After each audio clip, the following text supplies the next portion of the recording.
empezando el live de hoy. Como estoy haciéndolo de momento los miércoles, voy tratando temas como el apóstol Pablo llamaría alimento sólido, o sea, cosas bastante profundas, temas que podríamos llamar cabalísticos, es decir, que toman el significado de los aspectos más profundos y simbólicos que existen y pues explicarlos, tratar de enfatizar en pues, todos estos aspectos representativos de los símbolos. Así que bueno, en lo que van entrando voy preparando aquí la temática, ¿sí?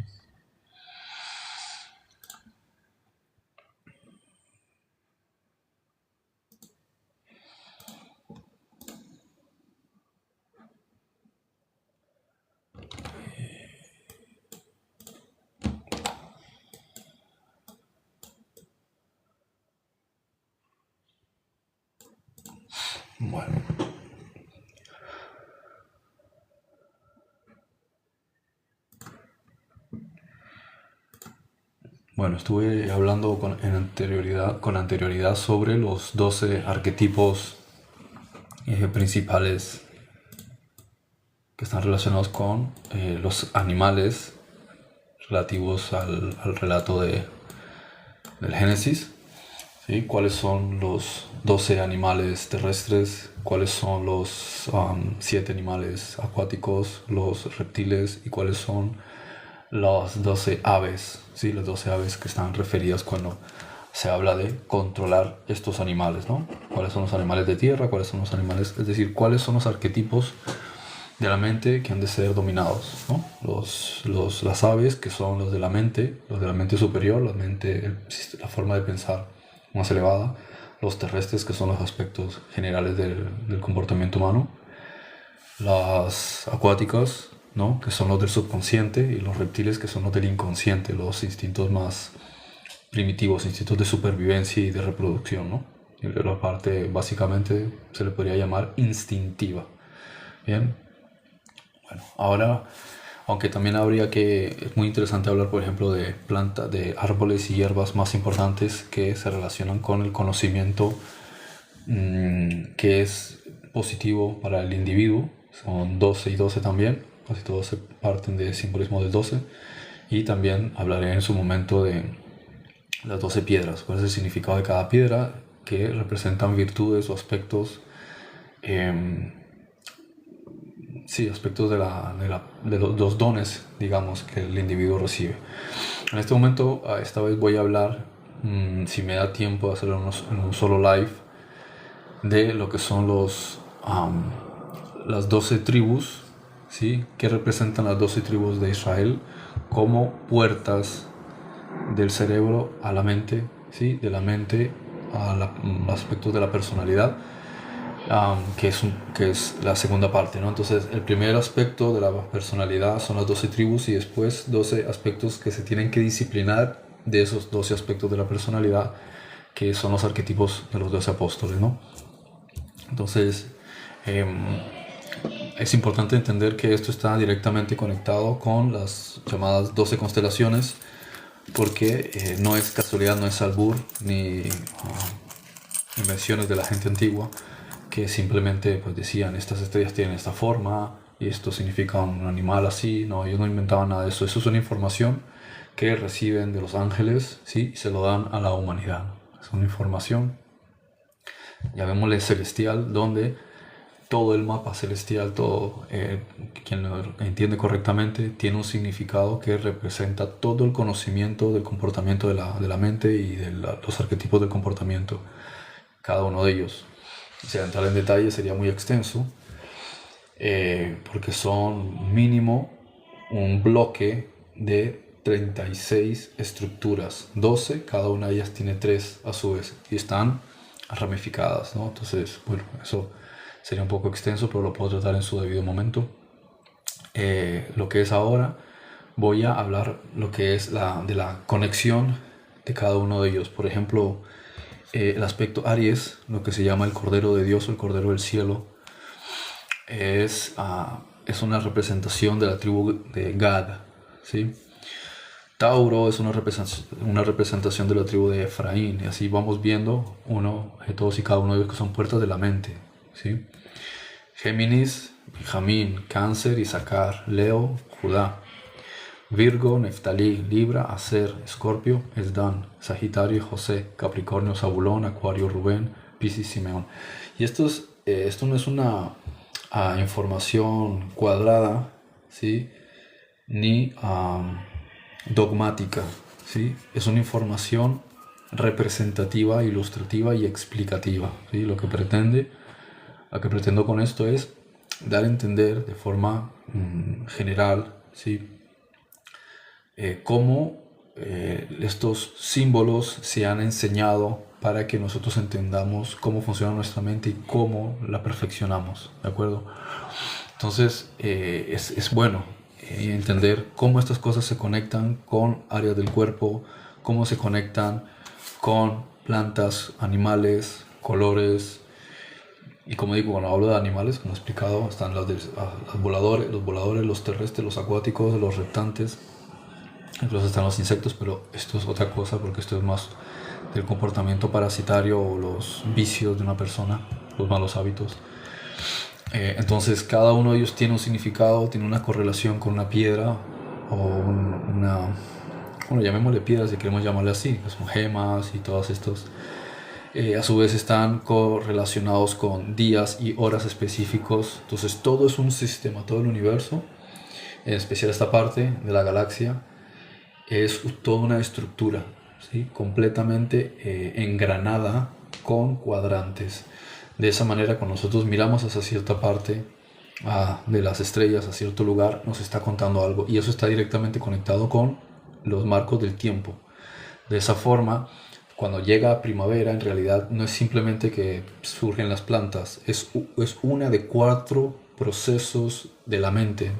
Así como la Tierra va girando, nuestra mente también se ve influenciada por estos procesos de cambio. Eso quiere decir que a nosotros en el subconsciente nos afecta el proceso del tiempo. Nos afecta qué tan lejos está el sol de nosotros, qué tanta luz estamos recibiendo de la luna. Por eso se decía en la antigüedad que una persona con la luna estaba llena solía tener unos instintos más animalescos. De ahí el concepto del hombre lobo que sale en la luna llena y todo eso surge porque se está refiriendo a qué cantidad de luz solar recibimos nosotros, porque la luna no genera luz solar, no genera luz por sí sola, rebota la luz y dependiendo de la posición de la luz, la posición de la luz, nosotros recibimos un ángulo de energía. Según sea la posición de la Tierra, de la Luna, todo esto hace que la luz se desvíe.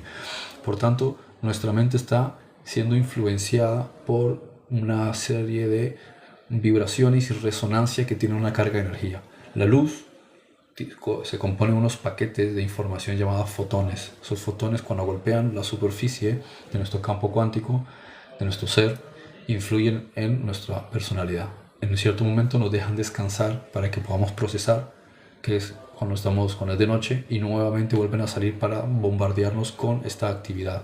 Bien, eso es lo que se refiere a vida, y mientras estás dormido, muerte. Es decir, abandonas la atención para poder estar en un estado interior, en tu propio inframundo, ¿sí? Donde tu propio subconsciente está macerando y procesando todas las ideas. Entonces, nos vamos, por ejemplo, al significado, ¿no? de este proceso del templo interior, ¿no? El cerebro que se conecta con la primera de ellas, que es el Cordero de Dios, llamado Aries, que es la tribu Gad.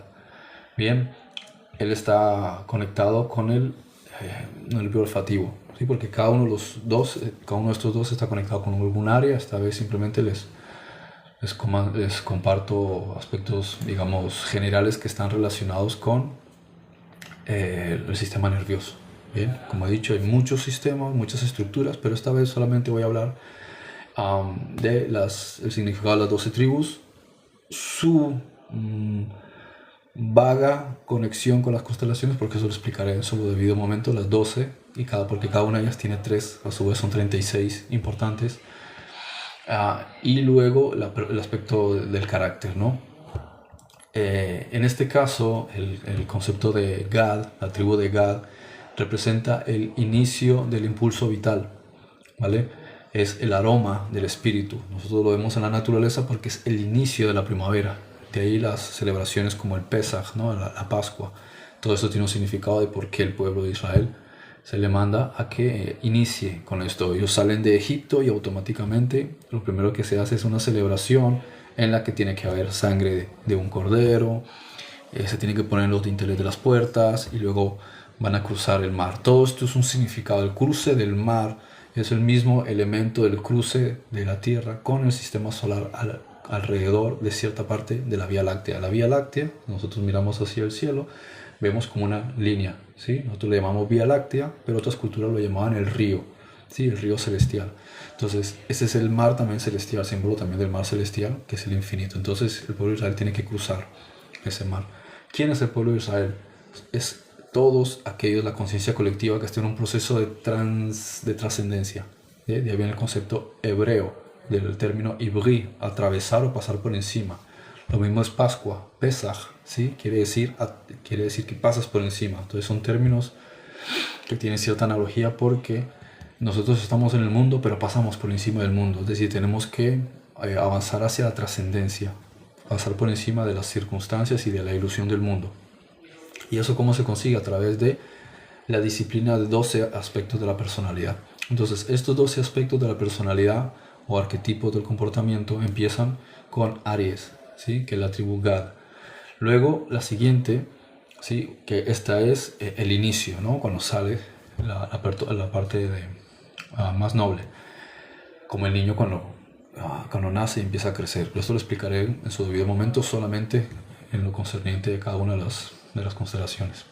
Luego está la tribu de Efraín, ¿sí? Que yo la he conectado con Tauro, igual que lo conecto con el nervio óptico. 12 constelaciones, 12 nervios, que es la luz que entra al individuo y la visión de la abundancia. Si vemos nosotros el símbolo del toro, siempre ha sido un animal imponente que se pone en su lugar y controla y protege el territorio.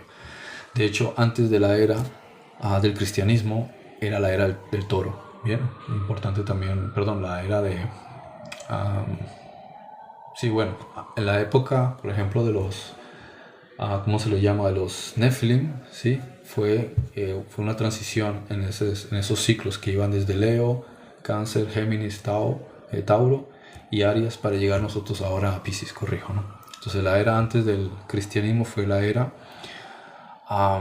del Cordero.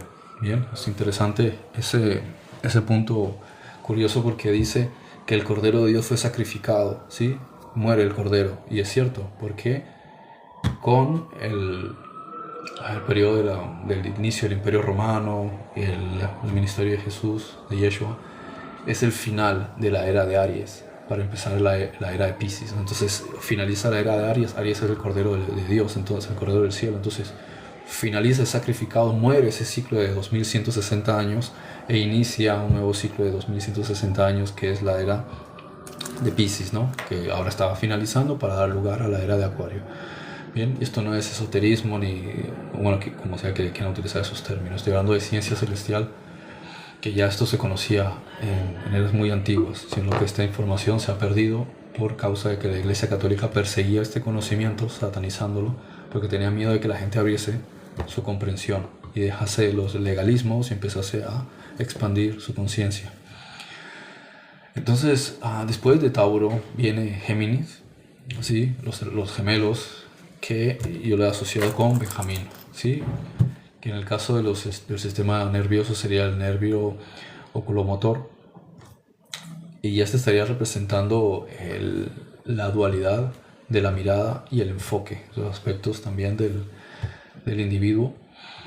Luego, por ejemplo, Cáncer lo he asociado con Issacar, ¿sí? Con Shakab, nervio patético, la protección del centro, el hogar del alma. En el caso de Leo, que son los aspectos más curiosos, que es la tribu de Judá, bien, es el nervio trigémino, es el ruido de la voluntad y la fuerza del rostro, o sea, de la presencia. Y de hecho es uno de los arquetipos más interesantes porque es el que es predominante en la tribu de Judá, ¿no? Que son los que están representando a Israel. O sea, si los que recuerdan la historia, a partir del año 722 antes de nuestra era, antes de Cristo, los asirios, a través de varias oleadas de invasión, se llevan a las tribus del norte, que ellos se habían dividido. Estaba la tribu del norte, que se llamaba Israel, la tribu del sur, que se llamaba Judá. Pero Judá tenía parte a Benjamín, ¿no? Tenía Benjamín y tenía que también el parte, bueno, algunos levitas, ¿no?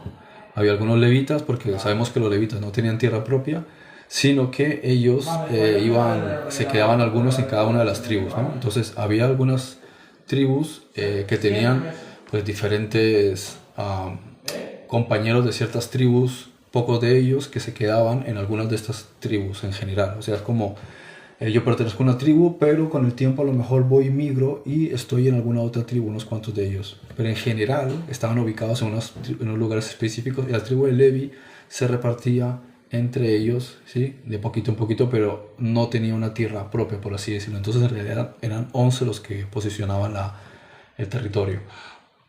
Entonces los asirios se llevan a todos ellos, y a partir de ahí quienes pasan básicamente a representar el territorio son la tribu de Judá, los judíos. Por eso hasta el día de hoy está ese concepto de los judíos, cuando en realidad Israel eran 12 tribus, ¿no? Así que el arquetipo es muy interesante porque precisamente el león, este aspecto de la personalidad y el carácter, es el que empieza a destacar, y por eso se enfatiza mucho en las escrituras. Dice el león de la tribu de Judá. Bien, ¿quién es el león de la tribu de Judá? Todo aquel que está aprendiendo a confiar y a creer en sí mismo y a ponerse en su lugar. Ese sentido de amor propio y de protección de la integridad y protección del clan. Sí, ese es el trabajo que hace el león. Bien, y precisamente ahí es donde se cumple, ese concepto se cumple, podríamos decir que justamente a partir de 1948. Ahí es cuando la tribu de Judá toma el mando o recupera el mando de Israel, y en este caso empieza a actuar como un león, mientras en la antigüedad no era algo característico de ellos. Entonces este aspecto de Judá, que toma el mando de Israel mientras las otras tribus no están, toma el control desde 1948 hasta 1973 y lo recupera a principios de octubre de 2023. Entonces es un aspecto del carácter de una conciencia colectiva. Por tanto, si está esa conciencia colectiva ahí, significa que las otras 11 tribus están mezcladas con el resto del mundo, representando otros aspectos de la personalidad. Bien, entonces cuando algunos piensan, no, las tribus están perdidas, las tribus no están perdidas. Las tribus, como si se quiere llamar así, están mimetizadas, ¿sí? Están infiltradas dentro de diferentes naciones y dentro de diferentes regiones de la tierra para completar el ciclo completar el control espiritual de toda la tierra, que no se podría haber hecho si se hubiesen quedado en un solo lugar. Bien, entonces habría sido una mala idea si todo el trabajo de desarrollo y de crecimiento espiritual se hubiese centrado en esa región de Medio Oriente. Entonces, para poder cubrir el resto de la tierra y que todos estuviesen conectados con esto, se dejó solamente a Judá en la tierra de Medio Oriente, y todos los demás fueron repartidos por el mundo para que se mezclasen con el resto de naciones y ahí se integrasen. De esa manera se creó una red. Entonces las 12 tribus en realidad están, las 10 tribus y media están en realidad enraizadas y enramadas con todos los pueblos de la tierra. De hecho, por ejemplo, la tribu de José está enraizada desde el norte de Suramérica hasta México. Entonces todos esos pueblos de lo que es la cultura, desde los incas, los toltecas, los aztecas, todos ellos proceden de la tribu de José. Luego hay otras muchas que se mezclaron en Inglaterra, que se mezclaron incluso con las otras tribus de Judá que se quedaron en Persia, a lo que hoy es Irán, en lo que es Irak, lo que es Siria. Todos esos lugares tienen todas estas mezclas, y que también se quedaron en Turquía, en Egipto. Es decir, eso es una amalgama enorme de una red que está trabajando desde diferentes partes del mundo sin que ellos mismos lo sepan. Estados Unidos están muchas de las tribus también. A nivel consciente ellos no lo saben, pero el Espíritu Santo sí lo sabe y está trabajando con ellos, ¿no? De hecho, si se fijan, todos estos movimientos de la sociedad evangelista, ¿sí? Que cantan, son muy especiales, se centran mucho en ciertos cantos de alabanza, mientras otros grupos cristianos no le dan tanto énfasis a esto, ¿sí? Y predican todo eso. Ellos están encarnando precisamente Virgo, Neftali, ¿bien? Entonces no se trata tanto del linaje de sangre, sino que la persona, el alma está en ese proceso de desarrollo integrando, sea que ya haya encarnado con anterioridad en alguna de esas tribus, sea que tenga ascendencia sanguínea de esas tribus, o que sencillamente su alma está pasando por este proceso de integración de alguno de estos arquetipos de las 12 tribus. Por tanto, toda la tierra va a terminar en cierto momento, por eso se dice toda la tierra, termina llamándose Israel. ¿Por qué? Porque no es una cuestión política ni geográfica, es una cuestión de conciencia colectiva. No tiene nada que ver con un pasaporte que diga que eres de tal país, ¿bien? O que te haga un examen de sangre. Eso es trivial, ¿vale? Entonces, el aspecto aquí interesante ese de Judá me gusta mucho por eso, y como he dicho, el que sigue Virgo, Neftali, ¿bien? Que yo lo conecto, ¿sí? Con los protestantes, especialmente los grupos que se dedican a las alabanzas. Es el nervio abductor, la pureza de la atención y el nacimiento de la idea. Luego está Libra, Asher, ¿sí? Nervio facial, el equilibrio de la expansión y el juicio. Luego está Escorpio, bien, que es la tribu de Dan, nervio auditivo, el juicio sobre lo que oímos, la transmutación. Y una cosa interesante de la tribu de Dan, que yo lo conecto con Escorpio, es que es la única tribu que no aparece en el Apocalipsis. O sea, no aparece dentro de la descripción de los 144.000, no aparece dentro de, digamos, de esta presentación posterior. ¿Por qué? Porque ellos, o sea, esto se reorganiza en 12, poniendo a Adán exclusivamente como aquellas personas que, al margen de todo el resto de trabajo de lo que está haciendo la conciencia colectiva y el ser en su proceso individual, el 13º es un estado en el que ciertos ámbitos de la personalidad, o sea, cierto ámbito de la personalidad se centra en el juicio. Bien, y el juicio no es el señalamiento, sino es tener que entrar en el nivel de la forma o en el nivel del análisis para encargarse de la parte de la retribución, el equilibrio y la reestructuración de las cosas. Bien, entonces es como si estuviesen encarnando al sistema judicial, a los jueces, a los que tienen que poner todas las cosas en su lugar. Bien, es muy interesante esto. Luego está Sagitario, sí, que tiene una personalidad muy interesante que yo lo asocio con la tribu de José. Nervio glosofaríngeo, que sería la flecha de la palabra y el gusto por lo divino. Si nosotros observamos, por ejemplo, Apocalipsis 6, el primero que aparece es un jinete que tiene un arco en la mano. Es una representación de Sagitario, es el que está controlando el terreno y el que toma el poder desde la distancia y tiene el mando. Es uno de los signos más interesantes de tomar control, porque también se conecta con el caballo, ¿bien? Que es el ímpetu y el poder, especialmente para tomar control del terreno. Luego está Capricornio, ¿sí? Que lo conecto con Zabulón, del nervio vago, que es el ascenso del aceite, de la unción, ¿sí? Por el sistema autónomo. ¿Qué es lo que tiene Capricornio? Como explicaré en su momento, es un arquetipo que está en dos niveles. Él sabe estar en el nivel bajo, por eso a Capricornio se le dibuja como una especie de cabra, o sea, es criatura híbrida, mitad cabra y mitad pez, porque una parte de él está trabajando en el subconsciente y la siguiente parte está tratando de elevarse por donde nadie más se arriesga a subir. Y eso es lo que hacen las cabras. Las cabras se pueden subir casi en una pared o un muro, una roca vertical, y milagrosamente no se caen. ¿Cómo lo hacen? Es un gran dilema, sí, pero tienen un equilibrio increíble y son muy arriesgadas y pueden seguir subiendo y a ver quién las busca, ¿no? Entonces es el riesgo, o sea, Capricornio tiene la capacidad de arriesgarse a subir a niveles de conciencia muy altos que nadie más se arriesgaría, y solamente él confía en sí mismo para arriesgarse a subir tan arriba. Pero también tiene una parte de él que está conectado todavía con los aspectos más elementales que tiene que trabajar en su interior, ¿no? Y luego está Acuario, que lo he conectado con Rubén, el nervio espinal, ¿sí? El vertido de la energía por la columna. Todo esto es importante porque la conexión ¿sí? Del trabajo interior espiritual con nuestro ser, ¿sí? Es un espejo donde lo físico nos está traduciendo el significado de lo mental. De esa manera, todo lo que es la columna vertebral es un símbolo que representa el árbol de la vida, el árbol del bien y del mal. Entonces, este árbol tiene sus raíces ¿dónde? En los centros de energía más bajos, que es el sacrocoxis. Después va subiendo el árbol y después se enrama, ¿sí? Todo lo que es nuestra cabeza en un sentido donde lo físico y lo simbólico se conectan, ¿bien? Luego tenemos Acuario, que es el ciclo en el que nosotros estamos entrando, que es Rubén, el primero, aunque no tiene la mayor importancia porque se pone en el lugar que no le corresponde. Eso es lo que hizo Rubén con ¿cómo se llama? Con el lugar donde estaba el lugar sagrado de su padre, por así decirlo, que es la cámara interior. Bien.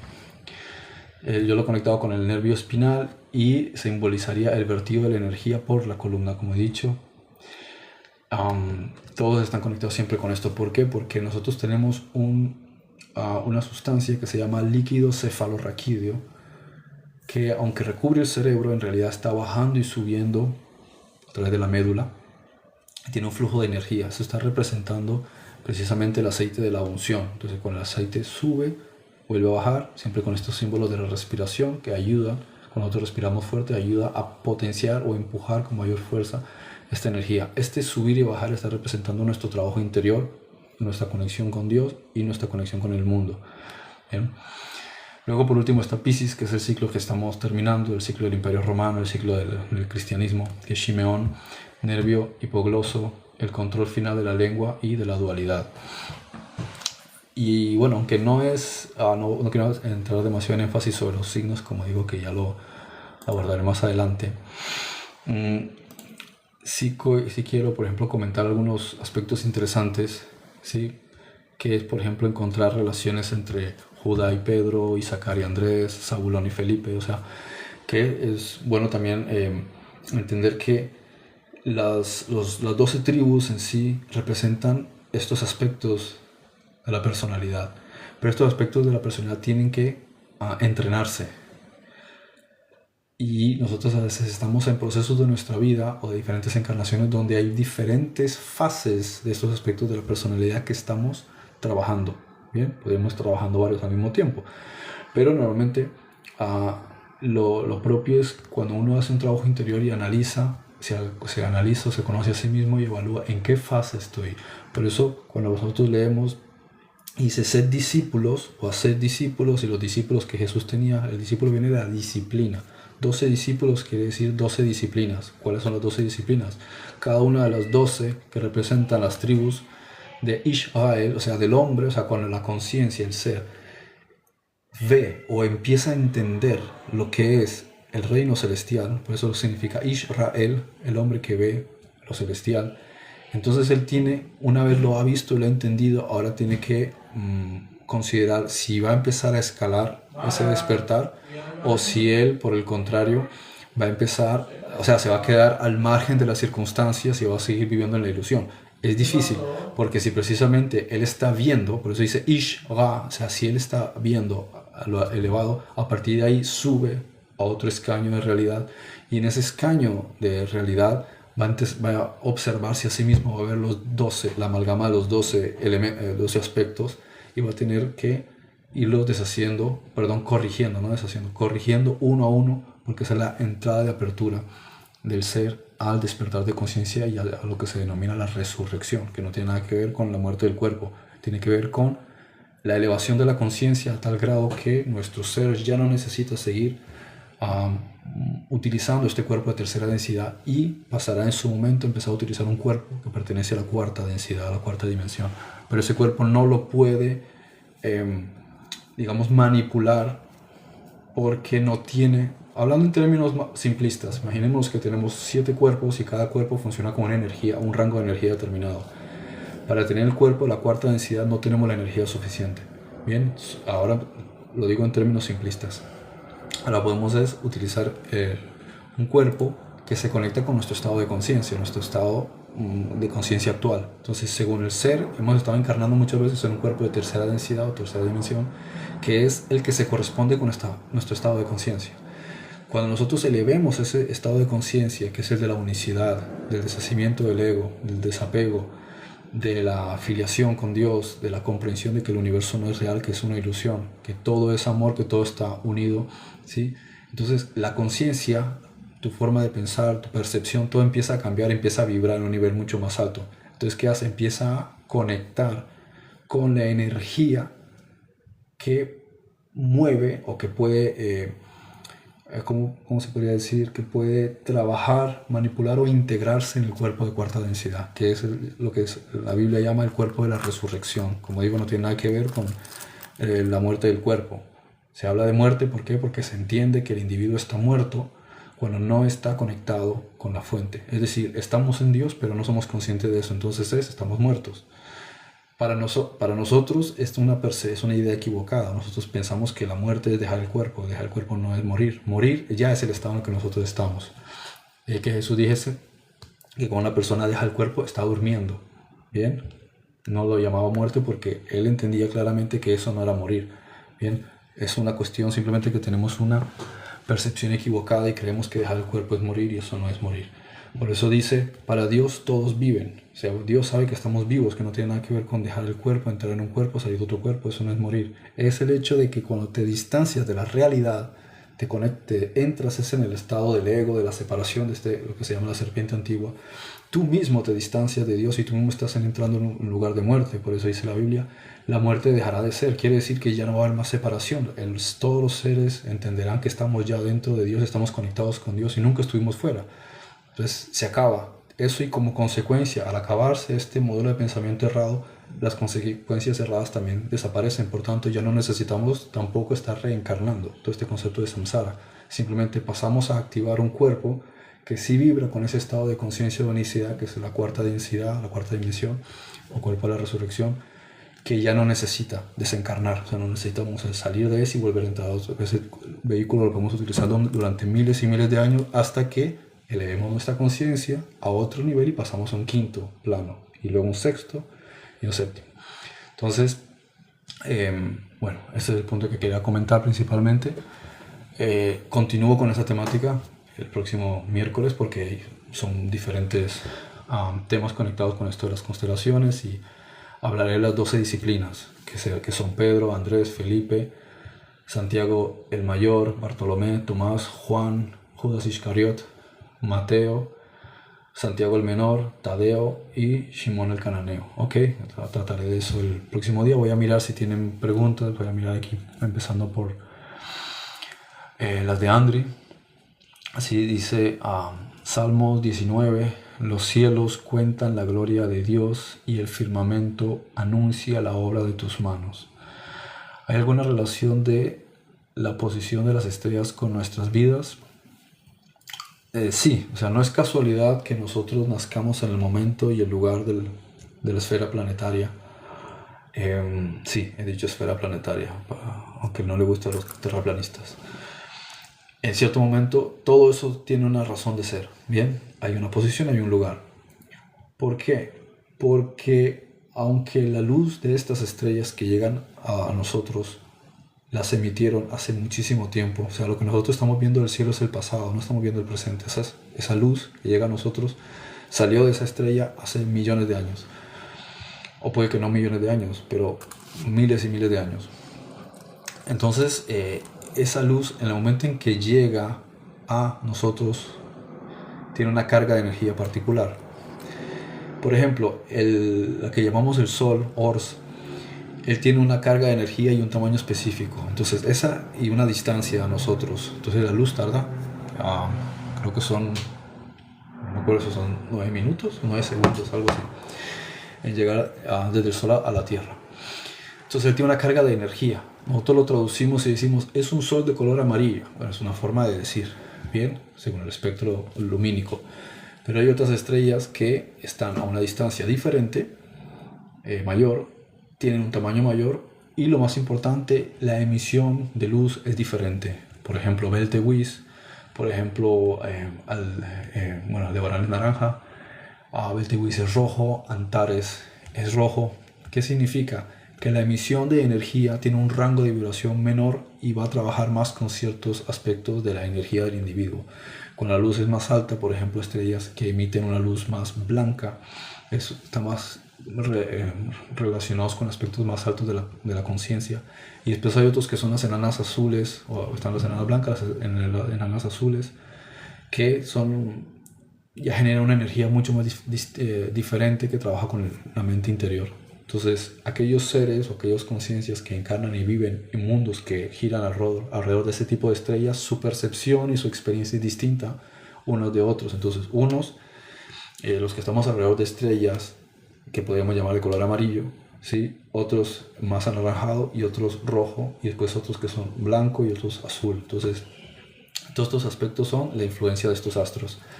Al mismo tiempo, muchos de ellos están lo suficientemente cerca dentro de la galaxia como para que incluso al ojo lo veamos. Entonces esa luz llega donde nosotros estamos. Cuando nosotros somos concebidos, ¿sí? Hay una chispa de energía con el centro de la galaxia, ¿sí? Sagitario A, que influye en nosotros. Y después se produce un ciclo de 10 meses, aunque se dice que son 9, pero dependiendo del ciclo lunar son 10, donde nuestro cuerpo se está preparando para que el alma pueda desarrollarse plenamente ahí, ¿sí? El alma ya entra casi al principio de la concepción. Simplemente está en un proceso de integración. Cuando se dice que se da a luz, hágase la luz, ¿sí? Que el niño sale. En ese momento, lo primero que hace es recibir precisamente luz. Y la luz que recibe es de la posición más cercana del ángulo en que la Tierra está girando alrededor del Sol respecto de este grupo de estrellas, ¿no? Entonces no son cuentos chinos, ¿sí? O inventos decir que la personalidad de las personas depende de la posición y cercanía de las estrellas o el ángulo en que están las estrellas cuando el cuerpo de la criatura sale por el canal del parto, ¿no? Entonces es importante entender eso, que no son cuentos chinos. De hecho, constantemente estamos recibiendo bombardeos de energía de la luna, del sol e incluso de las 5 estrellas regias, que aunque no son estrellas se les llama así, que es Venus, Marte, Mercurio, Júpiter y Saturno, ¿bien? Porque Urano y Neptuno están muy lejos. Bien, entonces esa energía también y la posición en la que ellos están, la carga de energía cuando se acercan más o no a la Tierra. Y esto no es importante en términos de idealización, ¿sí? Del concepto o de crear una doctrina, ¿sí? Sino sencillamente de comprensión.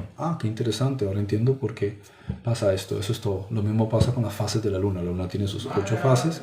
Cada fase y su ángulo es cuánta luz se está recibiendo, y aparte de eso la luna bambolea, porque como la luna no tiene un centro sólido como muchos creen, ¿sí?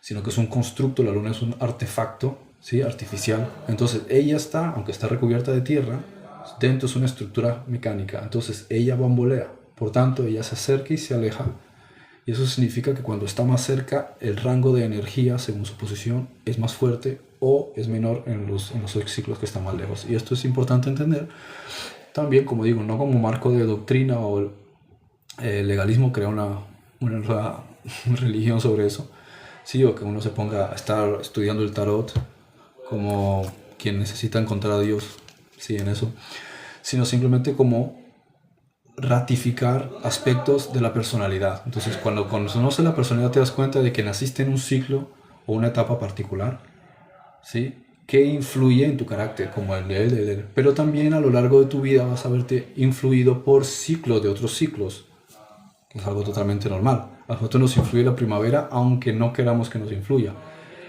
Verano, otoño, invierno, todos siempre nos están influyendo. Nos está influyendo incluso hasta cuando hace lluvia o si sale el sol o no sale el sol, nos afecta. ¿Por qué? No afecta al alma, afecta al cuerpo porque él funciona a través de 5 sentidos que perciben, ¿sí? la realidad, ¿vale? Y ahí la pregunta que hace Andy: ¿nuestro signo zodiacal influye en nuestra personalidad y propósito de vida? En el propósito de vida no, pero en la personalidad sí, ¿bien? O sea, marca una personalidad, es como que te imprime, esta es la tuya, ¿vale? Pero no significa que va a ser la única con la que tú te vas a tener que encontrar. Te vas a encontrar que también hay otras que están ocultas. Entonces tú ves una que se imprime. Es como Judá, que se imprime en Israel. Pero hay otras 10 tribus y media, 11 tribus que están repartidas. Entonces tú igual que ocurre con Judá y con Israel, tú tienes una que te imprimen, esa es tu tribu, ¿no?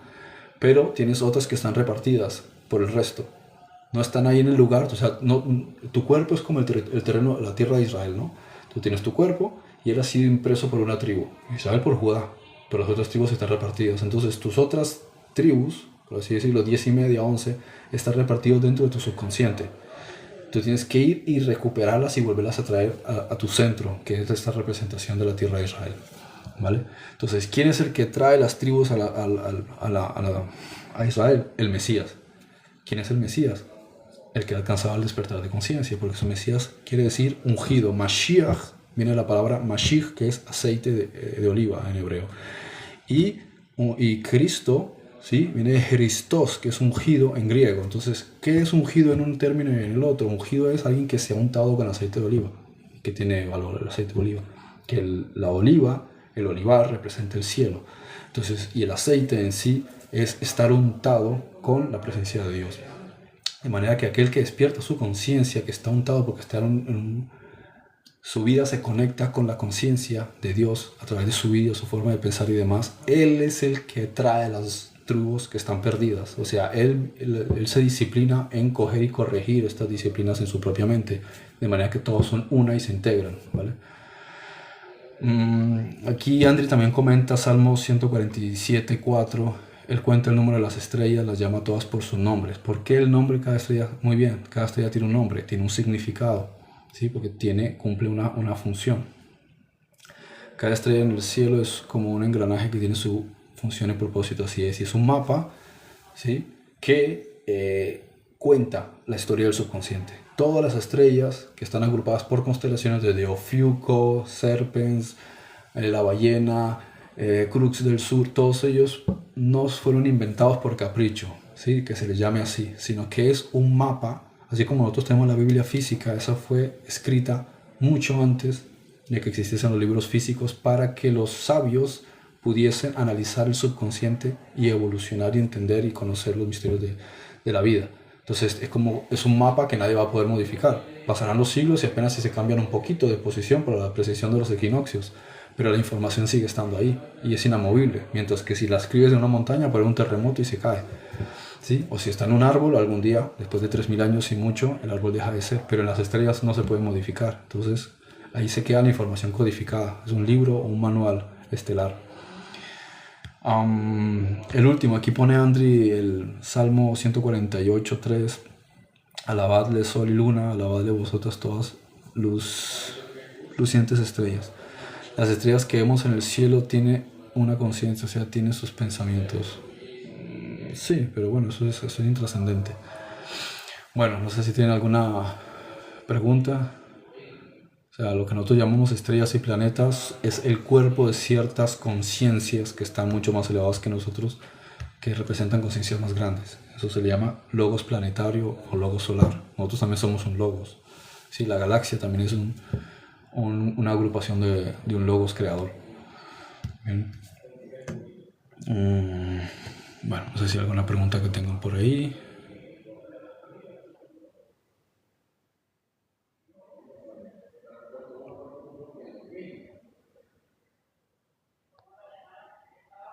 Vale, hay preguntas en concreto.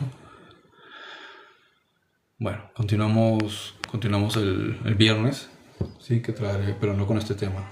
Sí, viernes continuaré con otros temas así de teología interesantes, ¿ok? Bueno, antes de cerrar, pone aquí Andri, el padre Abraham, ¿por qué le dijeron que su descendencia sería como las estrellas? Muchísimas, ¿sí? No se pueden contar las estrellas, por tanto, es que son infinitas. Y todas las estrellas son seres de luz. Es una analogía a nuestras almas, ¿vale? Bueno, que estén muy bien, espero que haya sido enriquecedora esta temática y que sigan teniendo una excelente semana. Muchas bendiciones, hasta la próxima.